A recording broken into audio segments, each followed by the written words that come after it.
go to the parade today. We had a big time parade. Oh yeah, Gainesville. No, Melrose. Is that where I am? Okay, very good. Oh, I gotta get my keys. Here's a question I get asked often. Have I ever done this before? No, but I watched a 15-minute YouTube, and I did stay at a Holiday Inn Express. Okay, so first thing we're going to do is talk about airports. My wife and I, about a month ago, went out for our 30-year anniversary to Vegas. Yeah. What happens in Vegas stays in Vegas. That's a bunch of bullcrap. It doesn't. You win a jackpot, you think it stays in? No, it comes home. Unfortunately, IRS will get some of it, as they always do. Death, taxes, all that good stuff. Okay, so my wife and I arrive in Orlando International Airport, and we go inside, and we take the one bag that I had and put it on the scale. The woman doesn't speak English. She moves me to another spot. That lady says, yes, you're under 80 pounds and you're okay. So while she was getting my wife the boarding passes, I watched a guy. He had a bag so big, it was like something out of that you would put in your Santa Claus, into your fake tree. That's big. And he had 3 kids and a wife. And it was huge. It was absolutely huge. And what they did was they let him go ahead and put that on carry-on. Carry-on my butt. No way. The next young lady next to me had a carry-on that she couldn't carry on past her freaking 26 size waist. She couldn't get it up. Guys, we know that's a terrible feeling. Absolutely sure. So we decide, okay, we're gonna go and get ready. So we walk around, and all of a sudden, it's cow herding 101. They walk you, is everybody with me? They walk you around, Yep. and they walk you around, and you start getting dizzy, and then all of a sudden they stare at you and they go, get a pen, take a pen. You need a pen. Why the heck do you need it? Okay. Sir, take your shoes off. Take your shoes off. Okay? Take your wallet out. Take out your cell phone. Okay? And then he says to me, go in the machine. I go in that machine, and they tell me to put my hands above my head. I'm like, beam me up, Scotty. Get me the hell out of here. This is stupid. Just downright stupid. I mean it. It's intimidating. I'm thinking, man, these are just a bunch of clowns in uniforms. So then they tell us, go ahead, put your shoes on, get your shoes on, get your stuff, make sure you got your clear fluids. So we do all that, and then we go and we decide to get something to eat. Cindy decides to get a $10 Evian water, which actually on Wednesday at Sam's was $15.58 for a case. But as bad as that is, it gets worse. I'm like, you know what? I've already been through this, and I'm a little nervous, so I'm going to go ahead and get some wine. So I go up to the guy, and he goes, 3 or 6. What? 3 or 6 ounces. Go ahead and give me 6 ounces. That'll be $24.95. Where the heck is this from? San Francisco? The Napa Valley? Are you kidding me? I told the guy, could you just pour it back in the bottle? He got pissed. He goes, no, I can't. I said, I know you're making a big $3.95 a freaking hour, but you could do me a favor. So we got a tuna sandwich. We shared it, of course. We share everything. So I'm married 30 years to a wonderful wife in Cindy, who I definitely outkick my punt coverage. Anybody that coaches knows what that means. Definitely. She tells me this day I'm the smartest person she knows. She must know a lot of stupid people. She also tells me I'm really good looking. I also tell her that she's wearing glasses and they're like 25 over 220. Makes me confident that I'm good looking. So anyways, we go ahead and we go to us. We eat our food, we go and we stop, and we're right near where we're going to board. And all of a sudden, with 10 minutes to go, here comes the announcement. We are going to be moving your gate. We are moving your gate. I can't even think of it. This was such a clown operation. I can't think of the airline. I'm trying to think about what was the name of the airline. What was it, honey? Virtue? Spirit. Was it Spirit? Spirit. Southwest? Spirit. Yeah, these people were spiritually together doing bong hits. I mean, they were doing some heavy stuff for sure. So we go to this. They tell us we're moving. We go 1 train, 2 trains, 3 trains, and we get to, guess what? It's time to herd the cows again. I'm like, you kidding me? It's a nightmare. It's an Orson Welles movie. What am I doing? Get in the line. They do the same thing, herd us through, have us go around here and there. I feel like I'm at the Kentucky Derby. They're like pushing you into a gate. It's just totally disrespect. It had me nervous, and I had to go through the put your hands up. And when I put my hands up, it was a prayer. I prayed that I could get the hell off of this airlines. We put our shoes on, and we decided, okay, we're gonna board. So I went up. Cindy said, let's try to get passes close to each other. Thanks. Her seat was 2D. My seat was 25A. I asked the lady if they were close, just, being stupid. And she said, yes, you were going to be very close. Cindy was in Hillsborough County, Tampa. I was in freaking Orange County, Orlando. I couldn't even see her blonde hair. So I get back to 25A. And there's 2 people sitting there from Titusville, husband and wife. They weighed a good 410 between them. 410 pounds, by the way, if anybody's wondering what that meant. I gave the signal for them to get up, and they didn't get up. I gave this universal airplane signal to get up. They didn't get up. I'm like, you know what? I got something for them. I watch a lot of football. The ball's on the 1 yard line. I got a really nice carry-on. I dove over the door. I just dived. They're like, man, this is a crazy motherfucker. This guy's nuts. He dove. Damn right I dove. Dove for my life. Took me about 15, 20 minutes to get situated. My head was against the window. Can you imagine 6 foot? Oh, that's another thing.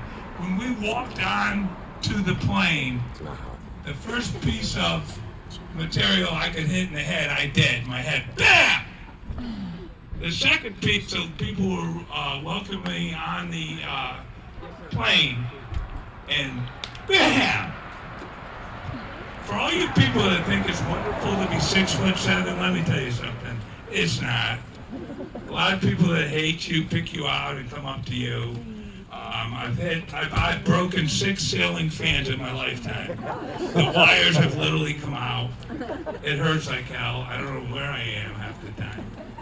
So I'm on the plane, and now it's time to Miss Stewardess, and she is telling us about the seatbelts and how important these seatbelts are. Have you ever seen a seatbelt on an airplane? Yes. Think about it. Yes. I always keep mine loose. In your car, you got more protection. Think about it. There's a wrap over. There's no wrap over on that thing. I'm like, are you kidding me? I feel real safe that if something happens, this little seatbelt will save my life. Yeah, right. Yeah, right. So anyways, number 2, she comes out with the oxygen, and she's got that over her face. She's telling us, take off your mask and listen to it, and so we do. So thirdly, what she does is she says, your flotation, which to me looks like a freaking slippy slide. Okay? And she's telling me that at 29,000 feet, I'm going off the side, one of their tubes there, to what? My death! You have no chance. I'll take those odds all night that you're dead. You're dead. You're absolutely freaking dead. Think about it. These planes are scary, I tell you.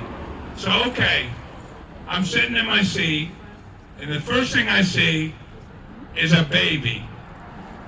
And the baby looks at me. Babies do one of 2 things with me. They cry or they laugh. This baby, and a lot of my friends have said this. In fairness to the baby, they cannot clear their ears. You know what?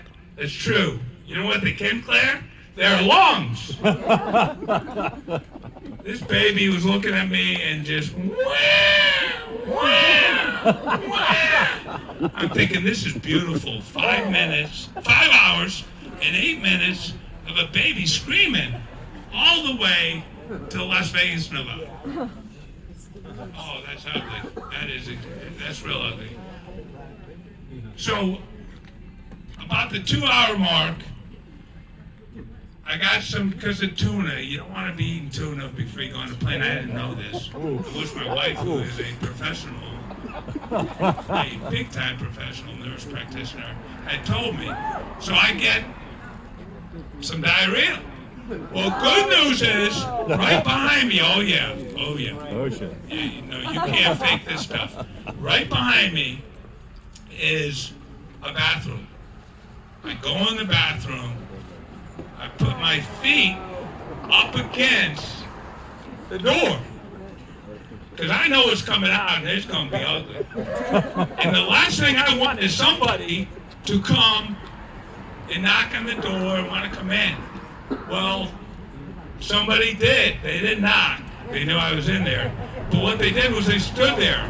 So the waist was like at where the lock on the door is. And I'm sweating now because if that door opens up, you got Willy Wonka, baby, of 101. I'm talking big time Willy Wonka. I mean, there was no question in my mind that wallpaper was peeled before I left that bathroom. Peeled. No question. They got all little signs, put your toilet paper. Toilet paper? I need like lumber. I was so ashamed of myself. Without sauce. It was the worst smell I ever smelled in my life. And I'm like, oh my God, they need to put a sign up and say, out of order. Out of order. So I get up at the 20-minute mark, my legs are shaking, and I get to the door, and there was a man standing there. Put a hand up, and I told him, word to the wise, you want to go back to your seat. You do not want to live the wrath that's inside. And maybe somebody on the plane that's overcrowded will take one for the team. And I mean, they'll really take it for the team. And what happened was somebody did go in there and they came out and they looked like they'd been smoking some real good Gainesville green.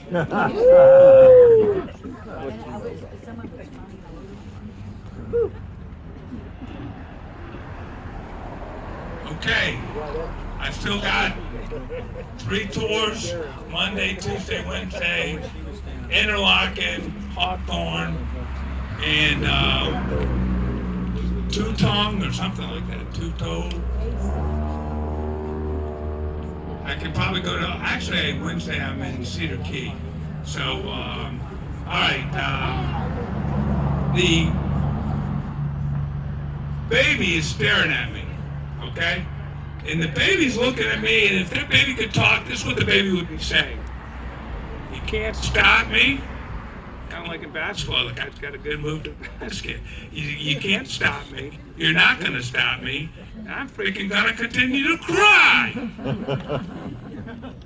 And that's what that baby did. That baby cried, and that baby cried. And then what happened was the pilot came on. And if you've ever been on a plane, it's like this. This is a pilot, and then I'm on the plane, and we're going to this, and we're flying at 29,000 feet, and we're going to safely arrive, and we're going to have a good trip. This guy sounds like he's pleasuring himself. Seriously. This guy 6 times during that flight, 5 hours, went to the bathroom. And he came out shaking his head when he came out. It's probably from me, you know. But you know what? That company got the last laugh because we were the last baggage of that evening. We were the last baggage from the terminal.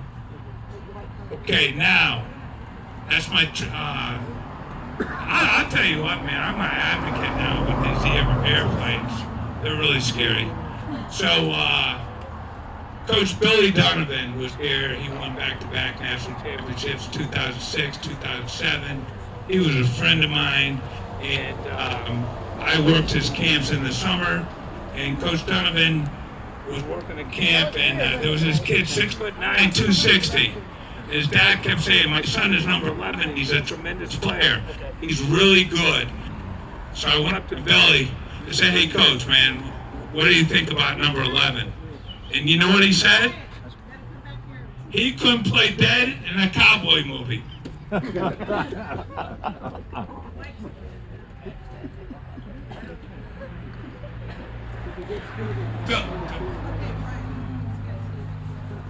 Can you hear me there, people? Oh, yeah. Billy Donovan on a Sunday is playing Michigan State. We're the 3 seed, Florida. They're like the 10 seed. They beat the crap out of us. It's March 20th. So we're out in the second round of the NCAA, the dance, the big time.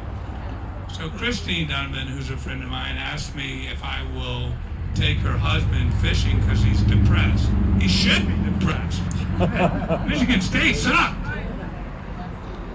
Yes, honey, 30 feet. Okay, I feel like a dog. I mean, you know, I'm a dog. Can I just start doing this? I mean, you know. So I say, yeah, I'll take him fishing. So a buddy of mine and me take Billy Donovan and the trainer, the athletic trainer for Florida, fishing Crescent Beach, Devil's Elbow. We're fishing with our back to, we're fishing the water, but there's a bunch of water behind us. And it's a no-wake zone. Everybody know what a no-wake zone is? Oh, yeah. There's a reason why they have them. This freaking cruise ship, Caribbean or whatever, starts coming up. And I say, Coach, because he was last. It was my friend, me, the weightlifting coach, and me, and then Coach Donovan. So he says, oh, B, I'm in tremendous shape and all this crap. Billy, it doesn't matter how much you can lift. It's a dominoes effect. This cruise ship went flying through the no-wake zone. What do you think happened? My friend hit the weight coach who hit me, and then I hit Billy Donovan. Well, what do you think happened to Billy Donovan? Oh, you got wet. He got wet. It was 40 degrees temperature. But he was so athletic, he saved Cindy's $150 pole. So he's in the, I know on my fish finder we're 9 feet and we're a hard bottom. So I say to the guy the trainer, can he swim? He's from the north. I don't know if he can swim. Yeah, maybe he did. He's never had swimming lessons. And he goes, yeah, he can swim. When I got to 5, counting to 5, I said, when I get to 7, I'm going in. I didn't really want to go in, but I also didn't want to be on freaking Sports Center. Young coach dies. Boating accident. You can see it. My big Kennedy head standing there looking around. So anyways, after about 6 seconds, Billy Donovan comes straight up. He comes straight up. And he gets his hands on the boat, and we go to grab him. And he starts wanting to call me an MF. That's what he's trying to call me. But because he's got thermia, this is what it sounded like. You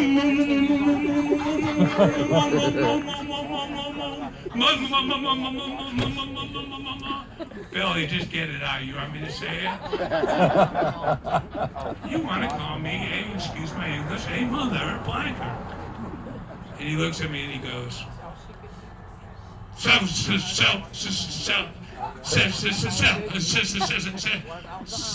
Billy. The word is selfish. He looks at me. His eyes are real big. I say to him, listen, I'm sorry. Oh, you We are in the boat laughing our butt off. We're rolling. We're doing rolls.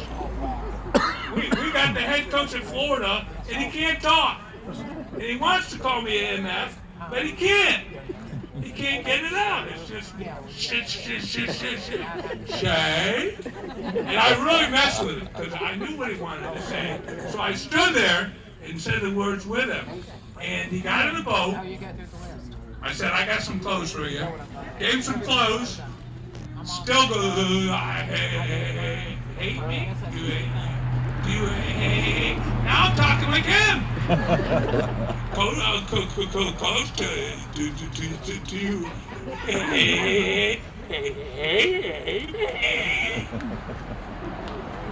He pulls out his phone. Back in the day, man, we all know we had flip phones. So Coach pulls out his flip phone, which normally says Billy the Kid. And I look at him, I go, your day's about to get worse. And he looks at me. I go, salt water does not match with cell phones. Your phone is dead.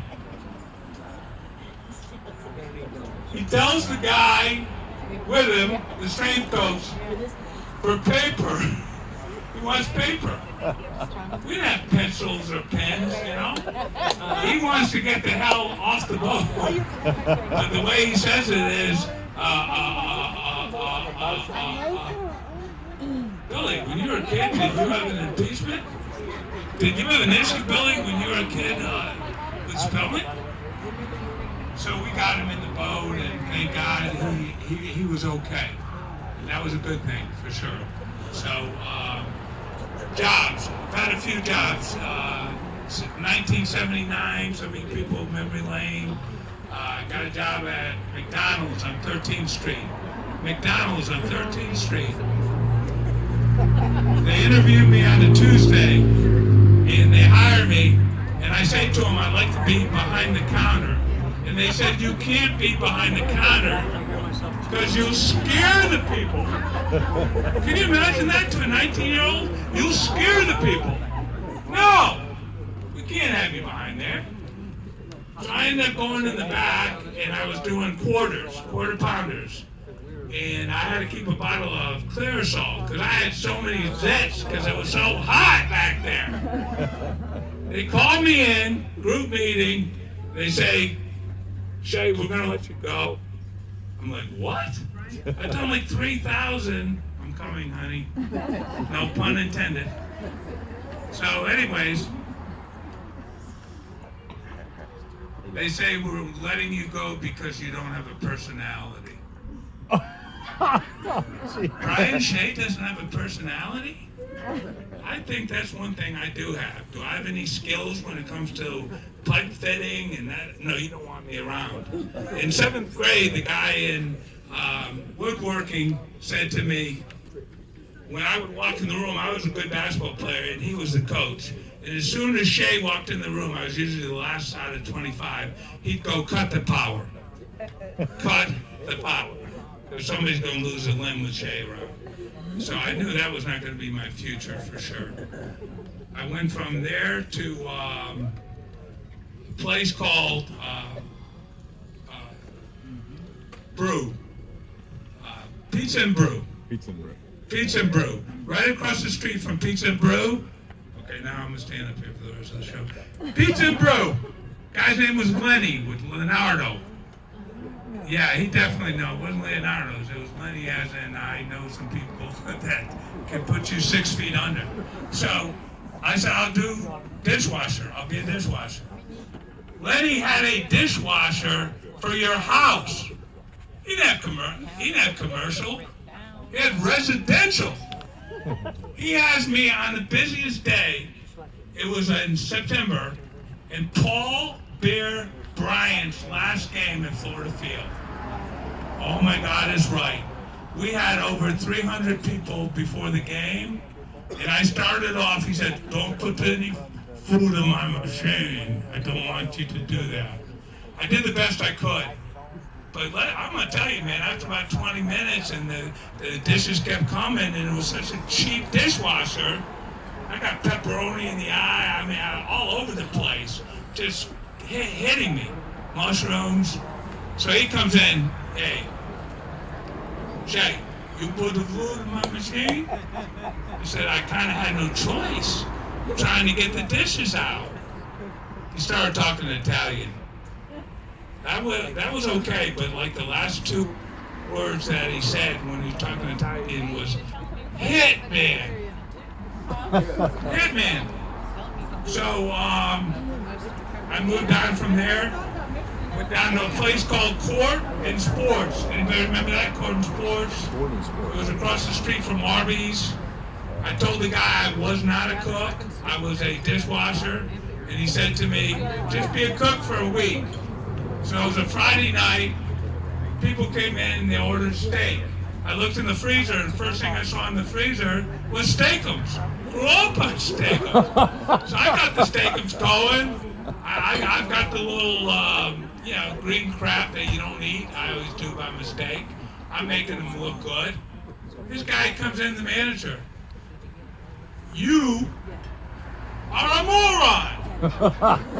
Those were supposed to be ribeye. I said, ribeye? I didn't see ribeye on the menu. Well, it was.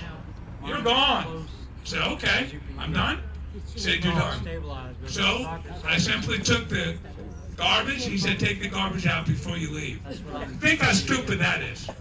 He fired me. He called me a moron. He told me to take the garbage out.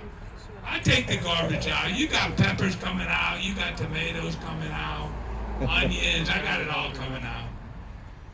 And I took it right through the main dining room with a full packed house. And people are like, what the hell? What's this?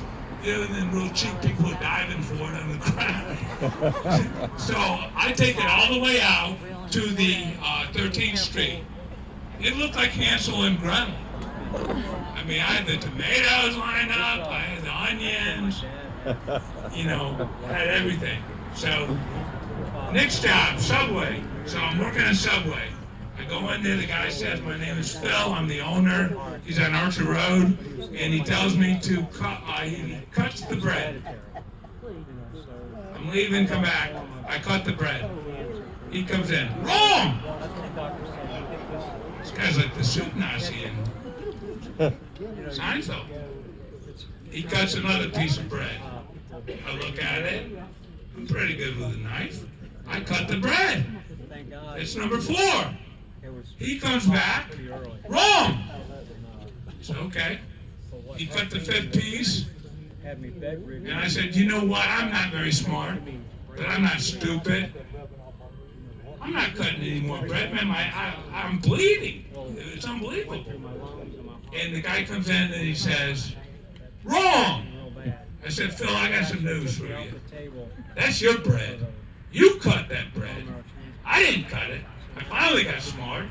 Bleeding all over. I could use some Band-Aids as I leave your place. I know I'm not going to get paid for the 2 hours that I worked cutting bread.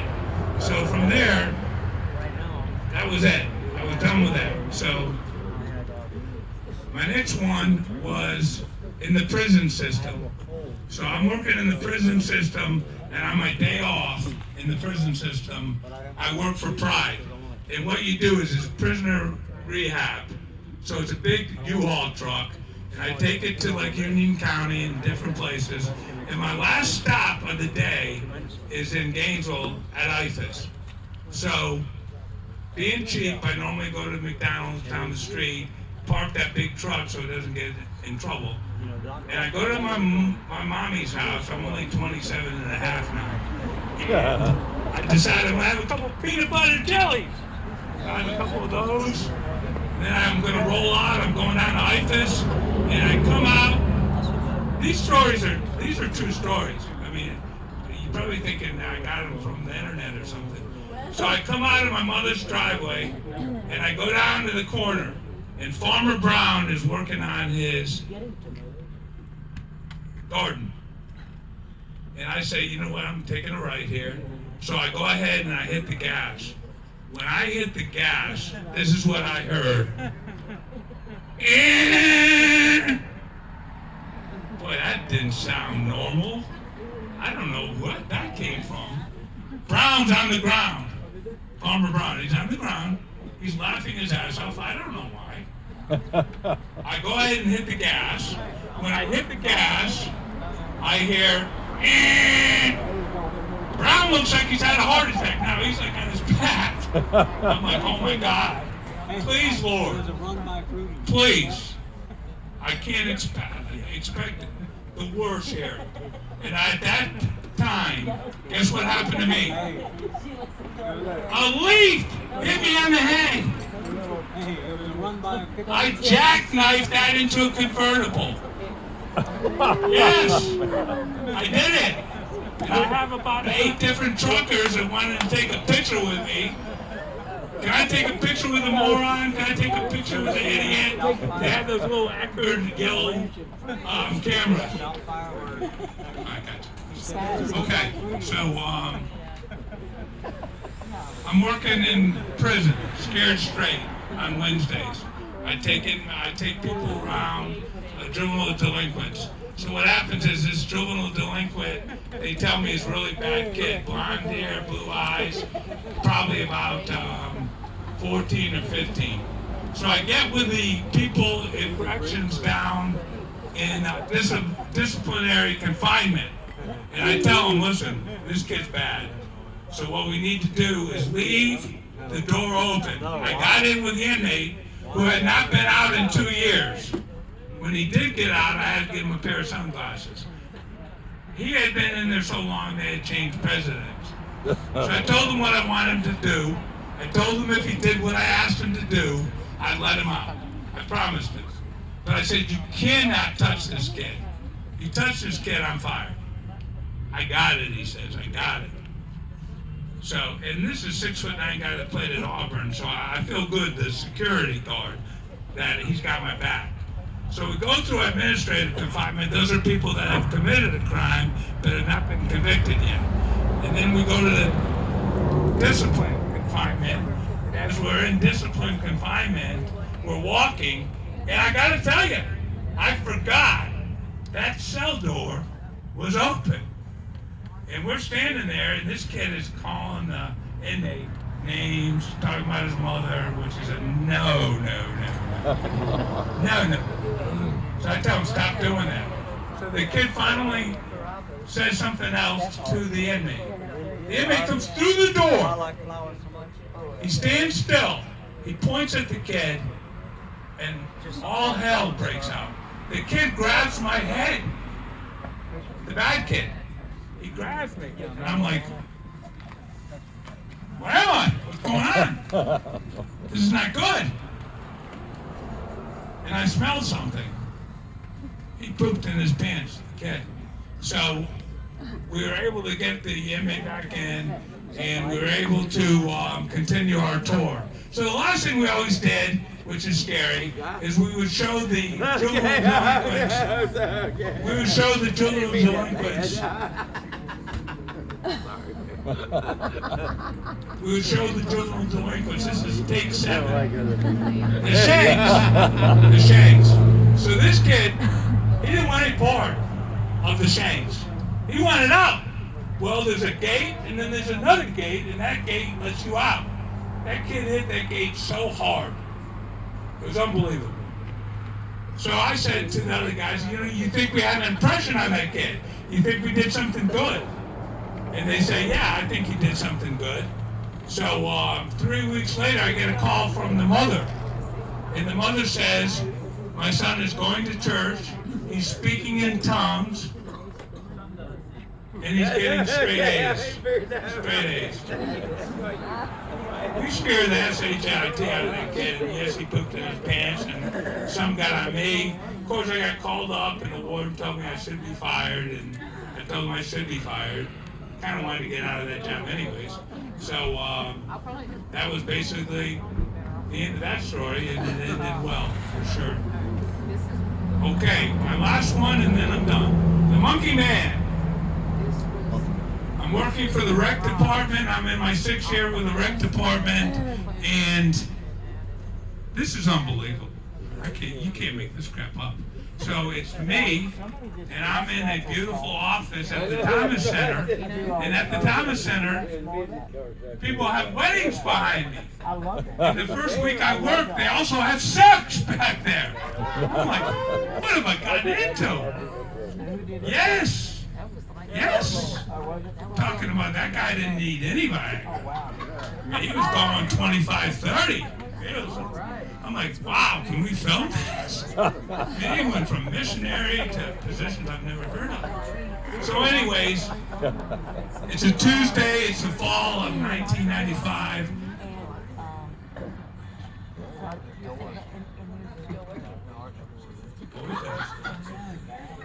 I got a commercial. Okay, this gentleman here, who obviously is a spokesperson for Viagra, came up to me to say that Viagra is good for you. Yeah, the problem with it is you can't see and you're deaf. There's some bad side effects to that Viagra, for sure. So anyways, a parent walks in the office.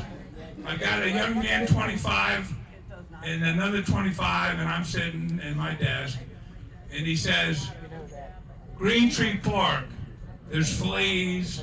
He's making up all kinds of crap. But you have to listen to him. He's got a picture of his kid in his hand. So what he does is, he walks around, and I'm thinking to myself, I don't want to scare those two guys. This is postal. This guy's got postal written over his head. He's got stamps on his head that say postal. So my young employee, Kurt, says, could you please give me a picture of your son?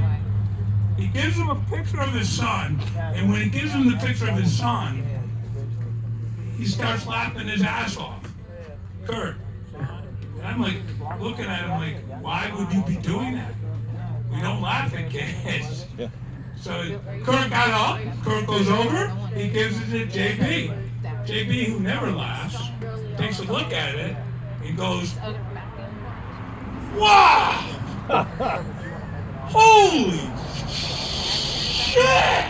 I'm sitting there now going, you know what, I think I need to get a quick picture of this just to see what this kid looks like. I mean, so JB gives me the picture. And when he gives me the picture, I couldn't believe it. I've had nut jobs in my career. Big time nut jobs. Parents have said at age 7 to their kid in flag football, draw blood. Draw blood? At 7 and 8? So I take a look at the picture, I start laughing my butt off. The guy goes, I don't think there's anything funny about that. You don't? No, I don't think there's anything funny about that at all. I'll be right back. So, I don't think anything's funny. He hands me the picture. I die laughing. I'm dying. I'm laughing. My head's going back like Cosmo Kramer. What is this? What is this, Ray? Who is this? Do you know what that guy handed me? True story. A picture of a baboon with the balls the size of the city. So I look at him, I go, does he swing left? Does he swing right? And he goes, that's not funny. I bet you spent a hell of a lot of money on bananas. Yeah, I do. Yes, honey, I'm coming back. So, what? It's like being on a leash. So what happens is, he has a meeting with the director. And the director's crazier than any of us on a Friday. The director comes running in like Cosmo Kramer. The monkey man. Did he come to visit you? Yeah, he did. And like I said, this guy was a good man, but he's crazy. The director. We had a good conversation. I said, did you get a look at the kid? He goes, yeah. Kid looks really, really hairy. No. No doubt. Absolutely. Hotels. I've had the worst luck with hotels.